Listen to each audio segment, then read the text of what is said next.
Necə yazdan danışım ki, vəziyyət şaxtalı, qışlı.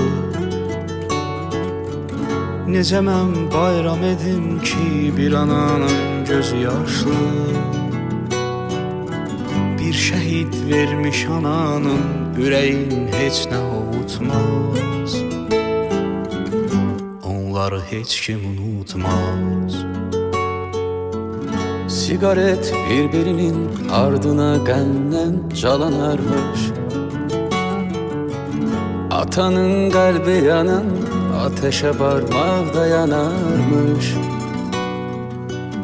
Bu yanan qəlbinə bir söz, nə də bir cümlə soyutmaz. Onları heç kim unutmaz.